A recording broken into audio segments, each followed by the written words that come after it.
आप देख रहे हैं कशिश न्यूज और खास खबर के साथ मैं हूं दीपक शर्मा। विपक्षी आईएनडीआई अलायंस में लीडरशिप के मुद्दे को लेकर अब सियासी घमासान तेज हो गया है।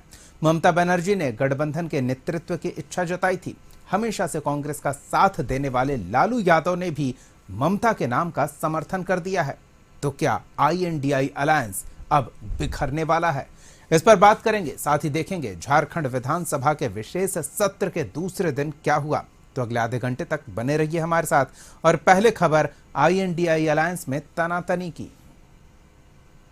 23 जून 2023 वो दिन जब मोदी के खिलाफ मुहिम में पटना में विपक्ष के बड़े नेता शामिल हुए और उस गठबंधन को तैयार करने पर विचार हुआ जो 2024 में बीजेपी को हरा सके।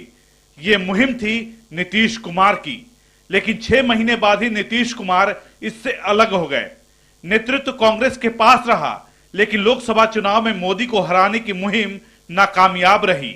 हरियाणा और महाराष्ट्र विधानसभा चुनाव में कांग्रेस की करारी हार के बाद राहुल के नेतृत्व पर सवाल उठने लगे और अब इसे आवाज दी है लालू प्रसाद ने, जो लंबे समय से कांग्रेस के साथ हैं और बीजेपी को हराने के लिए कांग्रेस का साथ जरूरी मानते हैं।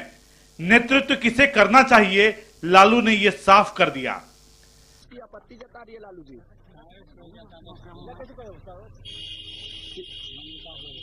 आपत्ति जता रही है लालू जी।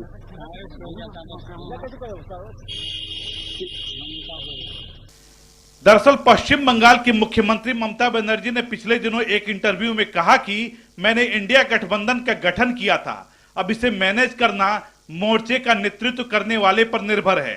अगर वो ये नहीं कर सकते तो मैं क्या कर सकती हूँ। अगर मुझे इसका अवसर दिया गया तो मैं इसका सुचारू संचालन सुनिश्चित करूंगी। ममता बनर्जी ने इंडिया में शामिल होने की इच्छा तो जताई, लेकिन अगुवाई वाले शब्द के साथ।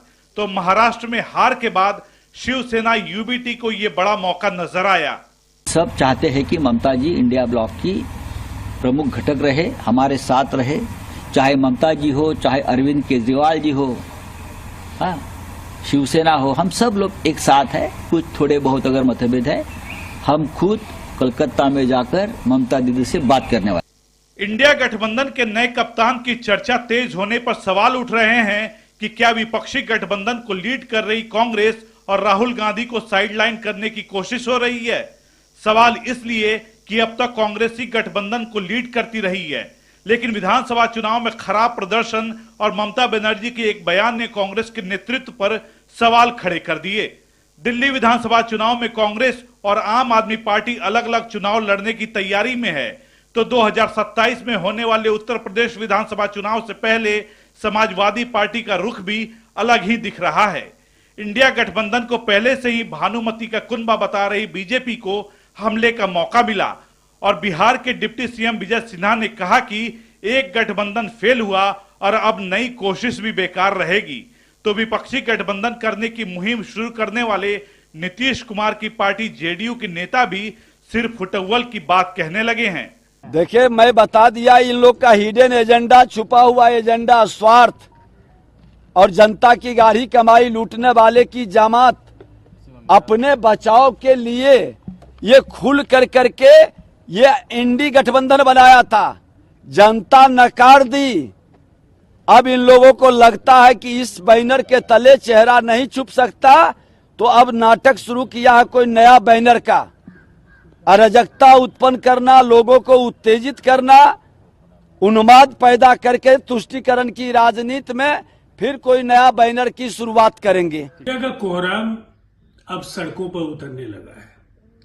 जिस तरह से लालू प्रसाद जी और अलग अलग घटक दलों के नेताओं के बयान नेतृत्व को लेकर के उभर रहे हैं, एक ऐसा गठबंधन जिसका कोई वजूद नहीं हो, जो लगातार एक दूसरे के खिलाफ लड़ने वाली पार्टियों का गठजोड़ हो, जो मुद्दों पर सहमत नहीं हो, जहां चेहरे पर कोई सहमति नहीं हो, उस गठबंधन का केवल औपचारिक विसर्जन समारोह ही आयोजित होना बाकी है। इस गठबंधन का कोई भविष्य नहीं है। सवाल राहुल गांधी के नेतृत्व पर उठ रहे हैं, लेकिन लंबे समय से बिहार में आरजेडी के साथ रही कांग्रेस के नेता इसे स्वीकार करने को तैयार नहीं दिख रहे। बिहार कांग्रेस अध्यक्ष अखिलेश सिंह ने ममता बनर्जी के सीमित दायरे वाली नेता करार दिया था। तो बिहार में कांग्रेस विधायक दल के नेता शकील अहमद खान ने इंडिया गठबंधन की एकजुटता का दावा किया, साथ ही लालू के बयान को उनका अंदाज बताया। ममता बनर्जी जी इंडिया गठबंधन की लीडर हैं, इसको कौन डिनाई कर सकता है, लेकिन उनकी पार्टी बंगाल तक सीमित है। वो कोई नेशनल परिप्रेक्ष्य में उनकी पार्टी और उनका व्यक्तित्व अभी उतना बड़ा नहीं है। लालू जी कह रहे हैं, जो लोग भी कह रहे हैं, सब इंडिया गठबंधन के हैं, तो अलग अलग तरीके से अपने विचार को व्यक्त करने का इनको अधिकार है। ये सब लोग इकट्ठे बैठे और राहुल गांधी जी कांग्रेस का कनिष्ठ नेता हो, वरिष्ठ नेता हो, कांग्रेस पार्टी का समर्थक हो और देश की मानस पटल पर राहुल गांधी जिस तरह से अपनी मेहनत, अपनी बातचीत, अपने कमिटमेंट के आधार पर उभर करके सामने आए हैं, वो किसी से न टूटने वाले न झुकने वाले हैं।